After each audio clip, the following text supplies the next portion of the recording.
What is going on, Jerron Mob? It's your Don Jerron, back at it again with another episode of NBA Kicks, the show where we count down the 10 best sneakers in the NBA every single week of the season.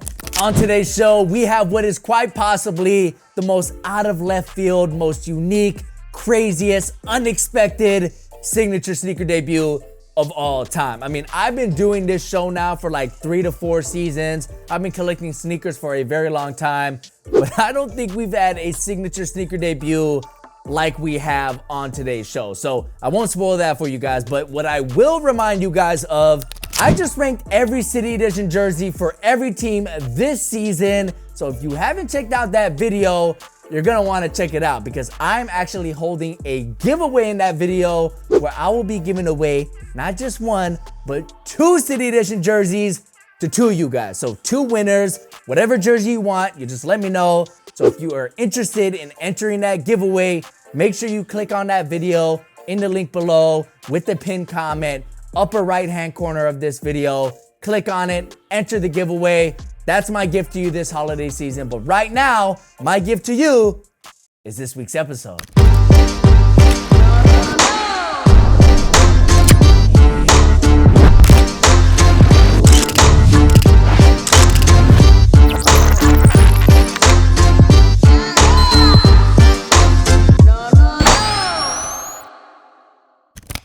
Starting off the list at number 10, we have Montrezl Harrell with the Adidas G.O.A.T. Montrez continues to wear obscure silhouettes that were never really that popular when they originally released, and are still not that popular even with nostalgia. The G.O.A.T. from Adidas was a decent encore performer, but completely lacked any off-court appeal and failed to make any waves visually with a chunky shape, as well as the lack of any meaningful colorways. How Montrez found these in his size in perfect condition is beyond me, but maybe the equipment manager in Washington just had a bunch of these stocked up and Trez was like, hey, I'll take them. Either way, Trez is definitely the only guy in the league rocking these, so I gotta give him props for his individualism. Next up at number 9, we have Trey Burke with the Reebok Answer 4. Now, while I love seeing sneakers that I grew up wearing as a kid, like the Answer 4s, back on NBA floors again, I do have to admit that it does make me feel a little old. Trey Burke is seen here rocking an Iverson Classic colorway, which I haven't quite seen before. I mean, I have seen a more black version of this colorway, but this iteration with more prevalent graphics on the upper is something new to my eyes, but it is a welcome sight as the black and gold color scheme is always a fan favorite. And again, the Answer 4s are one of the most comfortable basketball sneakers of all time. I mean, for real, guys, that DMX cushioning system was no joke. And if you haven't experienced it, you're really missing out. Coming in at number 8, we have Shai Gilgeous-Alexander with the Converse All-Star BB Jet. The BB Jet is Converse's latest performance basketball silhouette, and it features zoom air in both the heel and the forefoot, as well as some pretty intriguing colorways so far, like the pair that we see SGA rocking. Obviously, this colorway's standout feature is that multicolored tiger graphic on the midsole, which reminds me a lot of a Call of Duty weapon camo, but it really pops off of the silhouette thanks to the pretty standard white and gray upper, as well as minimal hints of color on the branding and the eyelets. I'm not too sure how I feel about that mint colored outsole though. Something about it is just kind of throwing me off, but at least Converse is trying here instead of just mailing it in with a basic colorway. Next up at number 7, we have Kevin Durant with a new colorway of the KD 14. So KD actually wore 2 different versions of this same colorway, and while both versions feature that same interesting ink drop, paint splatter graphic on the upper, as well as neutral tones with hits of muted colors throughout, one version features a smoky translucent strap, while the other goes lighter with its color. The differences between the 2 pairs is pretty small, but these colorways do offer a very unique look that I'm not too sure what the inspiration behind the design is, but whatever it is unique and unlike anything else on the court right now. And you know what? I mean, I know KDs aren't a great off-court option anymore. They haven't been for a lot of years, but I do feel like this colorway would go pretty well if somebody rocked them with like washed or bleached denim, but that could just be me. Next up at number 6, we have Tyrese Halliburton with the Prelude Nike Kobe 8s. Now, when Tyrese is on NBA Kicks, it's usually because he's rocking a custom pair of sneakers. But this week, he keeps it simple by rocking just, one of the most underrated Kobes of all time. Not only were the Kobe 8s an incredible on-court performer, but they also just had some of the best colorways that we've seen in the entire signature series. These Preludes, which dropped a few years later from the 8's original release, have always been one of my favorites from the pack. For me, what sets these off is that beautiful graphic on the upper as well as that metallic silver heel cup, which just give these a dynamic look and really helps them stand out from the pack. And normally, I'd be sitting here telling you guys how upset I am with myself for passing on these during their original release, but I didn't pass on these. I really did try to cop this exact colorway, but even back then, Kobes were hard to cop, and now, pretty much impossible.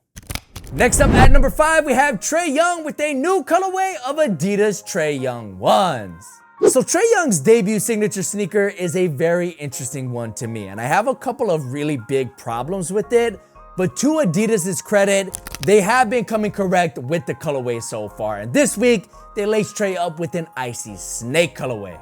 Now, I'm no herpetologist, and yes, I did have to look that word up, but when I first saw these, the first thing that came to my mind was a white snake. Obviously, the upper is covered with a scaled graphic a la the snake theme, but the color scheme is pretty straightforward with subtle blue hues as well as white and gray to keep the ice or snow theme going.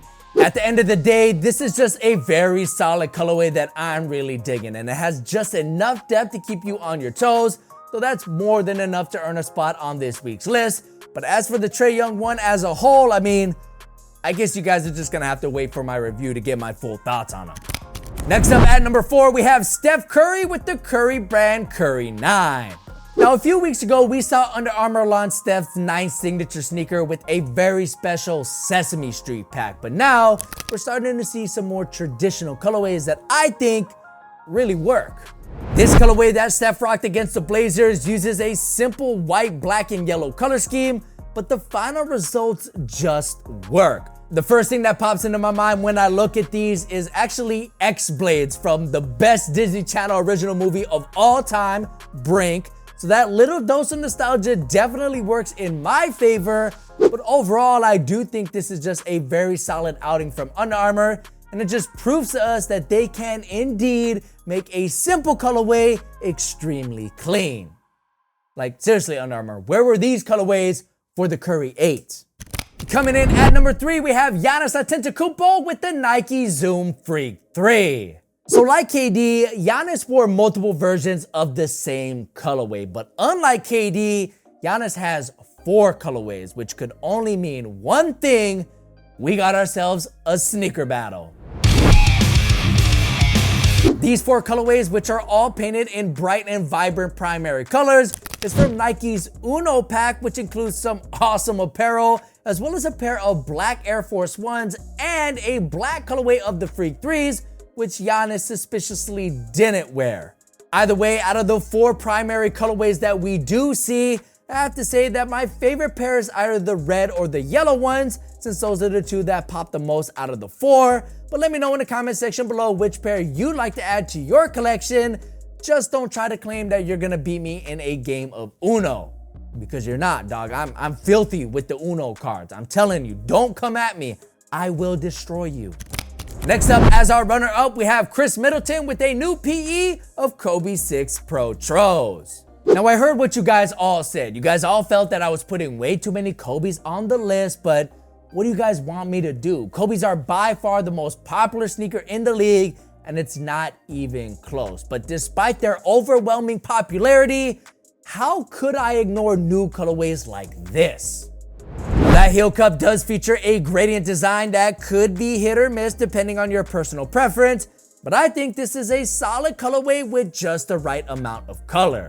I will say though, I am still pretty salty that Nike finds the time to give all these guys exclusive PEs instead of giving Kobe fans more releases and opportunities to buy Kobe sneakers, especially since that does seem like the more profitable route, but I guess these will have to work as eye candy for now.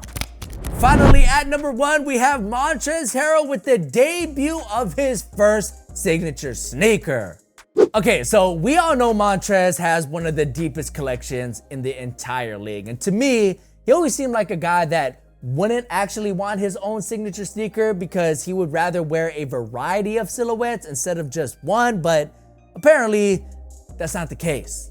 What you are seeing right now are indeed the Trez ones from a brand called G.O.A.T Collective, which is actually a local brand here in the Bay Area and an independently black-owned fashion brand that has created some very interesting silhouettes over the years, and this one is absolutely no different.